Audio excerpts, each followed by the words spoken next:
ಎಲ್ಲರಿಗೂ ರಾಮನವಮಿಯ ಹಾರ್ದಿಕ ಶುಭಾಶಯಗಳು. ರಾಮನವಮಿಯ ನಿಮಿತ್ತ ನಾವು ಇಂದು ಮಾವಿನಕಾಯಿಯ ಪಾನಕವನ್ನು ಮಾಡಿದ್ದೇವೆ. ಇದಕ್ಕೆ ಬೇಕಾಗುವಂತ ಪದಾರ್ಥಗಳು: ಮಾವಿನಕಾಯಿ, ಲಿಂಬೆಹಣ್ಣು, ಪುದೀನ, ಹಸಿ ಶುಂಠಿ, ಕಾಳು ಮೆಣಸು, ಏಲಕ್ಕಿ ಪುಡಿ ಮತ್ತು ಚಿಟಿಕೆ ಉಪ್ಪು. ಮೊದಲಿಗೆ ಬೆಲ್ಲವನ್ನು ಕರಗಲು ಬಿಡಬೇಕು.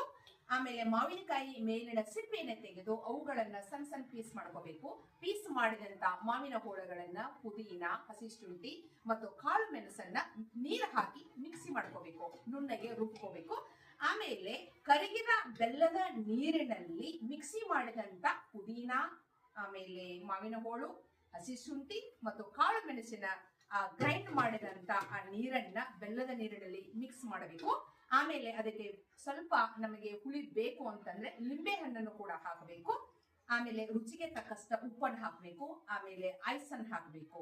ಇದರಲ್ಲಿ ಇರುವಂತಹ ಪುದೀನ, ಹಸಿ ಶುಂಠಿ ಮತ್ತು ಕಾಳು ಮೆಣಸು ಇದು ನಮ್ಮ ಜೀರ್ಣಕ್ರಿಯೆಯನ್ನ ಹೆಚ್ಚಿಸುತ್ತವೆ. ಬೇಸಿಗೆಯಲ್ಲಿ ಇದು ಆರೋಗ್ಯಕ್ಕೆ ತುಂಬಾ ಒಳ್ಳೆಯದು. ಹೊರಗಡೆ ಕೋಲ್ಡ್ ಡ್ರಿಂಕ್ಸ್ ಹೌಸ್ ನಲ್ಲಿ ಥಮ್ಸ್ ಅಪ್, ಮಾಜಾ, ಮಿರಿಂಡಾ ಇವುಗಳನ್ನ ಕೊಂಡು ಕುಡಿಯೋದಕ್ಕಿಂತ ಇದನ್ನ ಮನೆಯಲ್ಲಿ ಮಾಡಿ ಕುಡಿದರೆ ಆರೋಗ್ಯಕ್ಕೆ ತುಂಬಾ ಒಳ್ಳೆಯದು ಎಂದು ನನ್ನ ಭಾವನೆ. Thank you.